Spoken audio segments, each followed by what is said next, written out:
നമ്മളിൽ കൊണ്ടുവരേണ്ട വളരെ പ്രധാനപ്പെട്ട ഒന്ന് എന്താണെന്ന് വെച്ചാൽ സുന്നത്തു തജമ്മുലാണ്. കാന അജ്മലന്നാസ്, വളരെ ഭംഗിയുള്ള ആളാണ് നബി സല്ലല്ലാഹു അലൈഹി വസല്ലം. ഇവിടെ കൊണ്ടുവരുന്നത് തജമ്മുലാണ്. നമുക്ക് നേടിയെടുക്കാൻ പറ്റുന്ന കാര്യം കസ്ബിയായ ഇഖ്തിയാരിയായ കാര്യങ്ങൾ എന്ന് പറഞ്ഞിട്ട് ചർച്ചയുണ്ടല്ലോ. നമുക്ക് നേടിയെടുക്കാൻ പറ്റുന്ന പറയാം.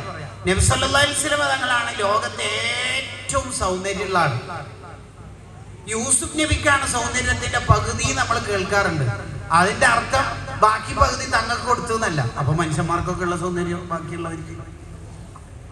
വലിയ പപ്പടമില്ല, വലിയ പപ്പടം 10 രൂപന്റെ, അത് 2 പൊരിച്ച് ഒരു പപ്പടം പകുതി യൂസുഫ് നബിക്കും ബാക്കി എല്ലാവരുടെയും ചോറിൽ ഇങ്ങനെ പൊടിച്ചിട്ട് സൗന്ദര്യം. പിന്നെ ഒരു പപ്പടം ഉണ്ട് പൊട്ടിക്കാത്ത മുത്ത് നബിക്ക് ഫുള്ള്. അങ്ങനെ അതിന്റെ അർത്ഥം. തങ്ങളുടെ സൗന്ദര്യം ഡിവൈഡ് അല്ല, കഷ്ണം അല്ല എന്ന് ചുരുക്കം. ഖദീജ ബീവി പറഞ്ഞല്ലോ, സുലൈമാൻ നബി അലൈഹി ഇസ്ലാമിന്റെ കൊട്ടാരം, കിസ്റ കൈസറിന്റെ പരവതാനിയൊക്കെ നോക്കിയിട്ട് നമ്മൾ കണ്ണഞ്ചിപ്പിക്കുന്ന കാഴ്ചകൾ കണ്ടിട്ട് തൊട്ട് ശേഷം തങ്ങളുടെ മുഖം നോക്കിയാൽ ഇതൊന്നും അല്ലാന്ന് മനസ്സിലാവും. നബിയെ നിഷ്പ്രഭമായി പോയി. അതാണ് ആയിഷുമ്മ പറഞ്ഞത്. യൂസുഫ് നബി അലൈഹി ഇസ്ലാം സലീഖ വിളിച്ച് എങ്ങനെ മുന്നിൽ നടന്നപ്പോ സലീഖാന്റെ കൂട്ടുകാരികൾ യൂസുഫ് നബിയുടെ സൗന്ദര്യം കണ്ടിട്ട് പറഞ്ഞിട്ട് ആപ്പിള് മുറിക്കേണ്ടതിന്റെ പകരം കത്തായനായിക്കാവുന്ന വിരല് മുറിച്ചിട്ട് ബ്ലഡ് ഇങ്ങനെ ഒലിച്ചു പോകുന്നത് 100 അറിയാണ്ട് ലാസ്റ്റ് ബ്ലഡ് മൊത്തം പോയിട്ട് മരിച്ചു പോയ കുറെ പെണ്ണുങ്ങളെ കഥയുണ്ട് ഖുർആനില്.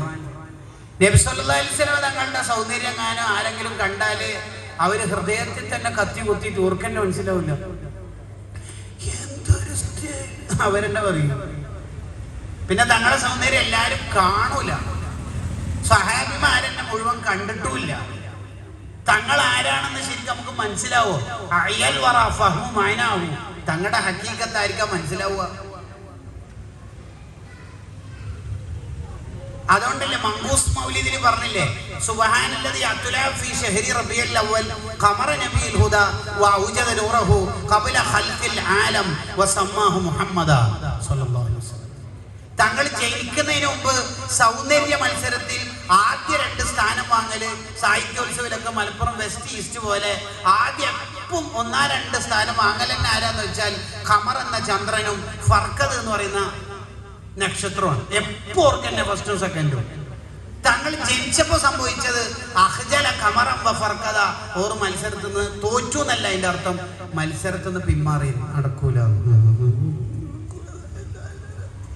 ഉദാഹരണത്തിന് നമ്മുടെ നാട്ടിലൊരു കുട്ടി നല്ല ഇംഗ്ലീഷ് പ്രസംഗമായിട്ട് ഒരു ഭയങ്കര ഇംഗ്ലീഷാന്ന് തോന്നിയിട്ട് ഓനെ നമ്മള് പിന്നെ എവിടെങ്കിലും കൊണ്ടുവന്ന് ഇന്ത്യയിലെ മൊത്തമുള്ള കുട്ടികൾ അല്ലെങ്കിൽ ദുബായിൽ നടക്കുന്ന ഇംഗ്ലീഷ് എഡ്യൂക്കേഷന്റെ ഒരു കോമ്പറ്റീഷനിൽ കൊണ്ടുപോകാൻ കൊണ്ടുപോയി. ഓനിക്ക് ചെസ് നമ്പർ കിട്ടിയേക്കുന്നത് D ആണ്.